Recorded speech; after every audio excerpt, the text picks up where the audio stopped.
Dapat niya pag dumating yan, hawakan mo siya, ipuin mo. Tingnan mo, kasi baka mamaya may mga iniinda eh. May mga nararamdaman. Hindi naman nagsasalita yan para magsabi sa'yo na masakit yung ganito ko, masakit yung ganyan. Lalagay ako sa patuka ng garlic oil. Talaga inahalo ko sila sa patuka. Bigay ko sa umaga, bigay ko sa hapon. Ngayon, pagdating naman sa supplement, nagbibigay ako dyan. Ang binibigay ko is Brewers at saka yung...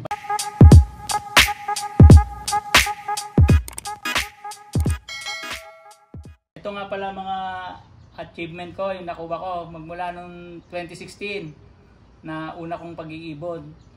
Tapos nagpahinga ako ng 2017 dahil sabi ko nga naging busy nga ako sa trabaho noon. Tapos 2018, eto nadagdagan na sila. 2019, 2021, 2020, 22, 23. Naging parang consistent ko na. Dapat mas marami to eh. Dahil lang sa isang barkada ko kaya ako nagkaroon nito. Dahil ayoko sumali sa small club. Ang sabi ko sa kanya, pre, pagka ako nagkaroon ako ng trophy ng MMFC, sasali ako sa small club. Ang sabi niya sa akin, pre, kung ikaw matagal na sumasali sa small club, sansa ko na ang trophy mo.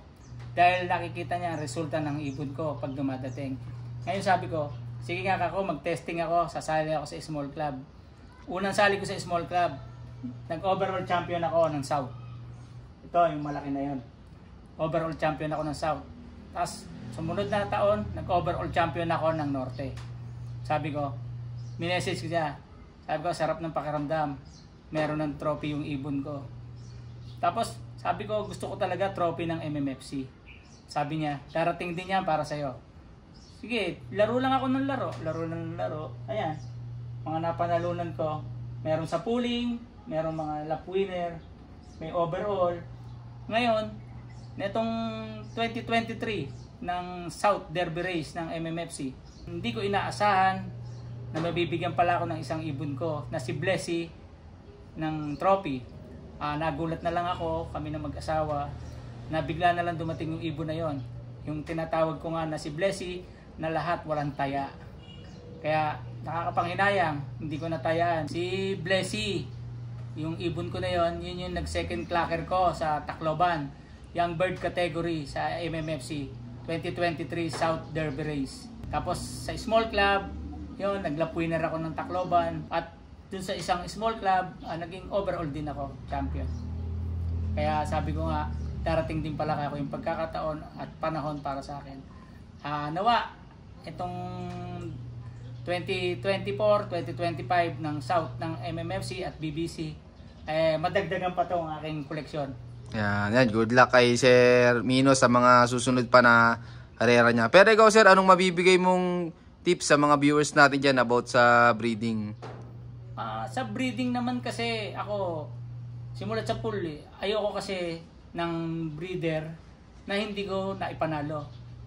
Kaya ako, yung pinakita ko mga breeder doon, lahat yun kumuha, nagkaroon ako ng achievement sa bawat isa.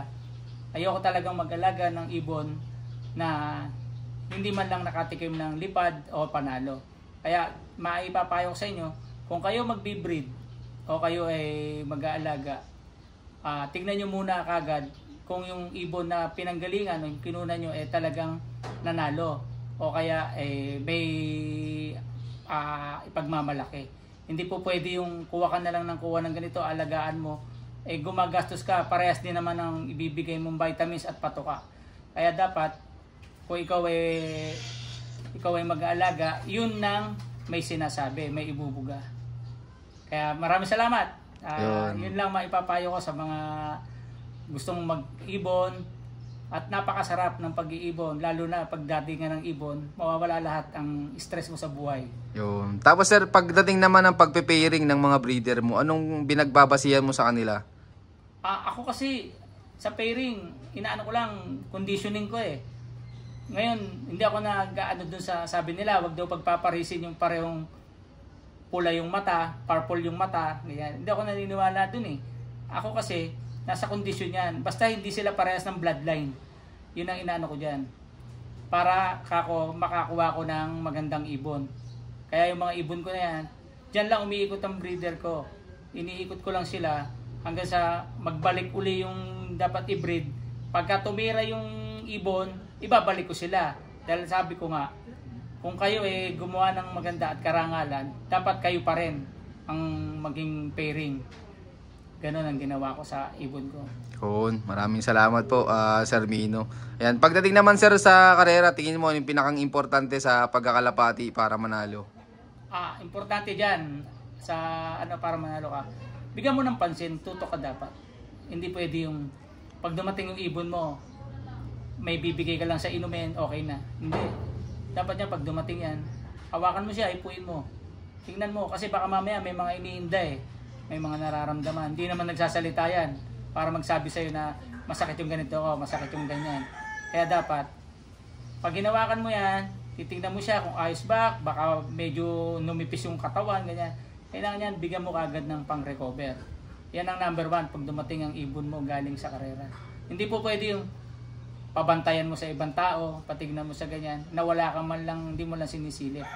Unang-una dyan, pag dumating, hawakan mo, tignan mo kung ano nangyari sa ibon mo, kung ano resulta. Baka mamaya naubos na, hindi mo pa alam. Yan, maraming salamat po, Sir Mino. Pero ikaw dito, sir, papag derby na, ano yung mga madalas mong magamit na supplements? Ako kasi, hindi ko kinakalimutan sa lahat yung naglalagay ako sa patoka ng garlic oil. Talaga hinahalo ko sila sa patoka. Bigay ko sa umaga, bigay ko sa hapon. Ngayon, pagdating naman sa supplement, nagbibigay ako dyan, ang binibigay ko is Brewers at saka yung Vitaboli. Bali, pinababaunan ko sila noon bago isa kayong ibon sa truck, pinababaunan ko sila noon. Maganda naman ang performance sa akin pag dumating yung ibon. Hindi naman siya yung kung dumating gapak, yung mga parang bubual, hindi naman. Sa ibon ko kasi sa tagal ko na rin gumagamit nung yung Vitaboli at saka ng Brewers, wala namang naging problema sa akin. Kaya sabi ko, eto na, hanggang dulo, ganun ang binibigay ko. Basta ang binibigay ko dyan, kung ano yung binigay ko ng first lap hanggang last lap. Hindi ako nagdadagdag, hindi ako nagbabawas. Yung supplement na binibigay ko, naranasan ko kasi dati. Nagdagdag ako, walang nangyari. Parang yung ibon, yung dinagdagan ko, hindi kinaya. Hindi nakauwi ng maayos. Umuwi siya pero hindi siya nag-clock.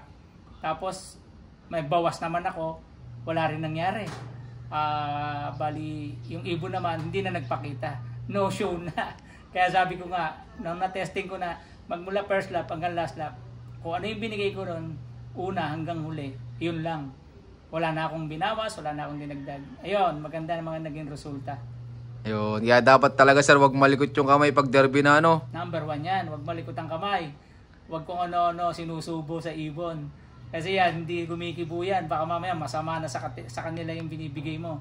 O sobra na. Yun. Ayan, maraming salamat po, Sir Mino. Ayan sir, tingin mo gaano kasaya sa pagkakalapati? Masaya magkalapati. Number 1 nga, ang problema lang talaga pag nagkakalapati ka, yung linggo na para sa pamilya mo, pag araw ng karera, hindi kayo makakalabas. Ang gagawin mo na lang, iintay mo na lang makumpleto ibon mo na mag-clock. Saka lang kayo makakaalis. Pero napakasaya. Number 1, napakasaya. Yan ang magandang bisyo. Kesa sa ibang bisyo, dalhin yung ating sarili. Mag-ibon na lang tayo lahat. Muli, ako nga pala si Mino Pascual, ang fan-share ng Ugong Valenzuela City. I love this game. Yun, maraming salamat sa patuloy niyong suporta mga kalapatid. Siyempre, maraming salamat din kay Sir Mino. Ayan, sa pag-unlock na makapag-love visit tayo sa kanya. Ayan sir, baka pala may mga gusto kang i-shoutout dyan. Shoutout ko pala yung kumpare ko, si Jeffrey Policarpio Dakoykoy, si Glenn Alvarez, si Pre Ole Francisco, at yung iba pang Team Mapulan Lupa at Team TGG. Yun, shoutout sa inyo lahat at siyempre shoutout din sa lahat ng mga patuloy na sumusuporta dyan at abangan nyo pa yung mga susunod kong follow-up visits sa iyo na keep watching and God bless you all. Thank you.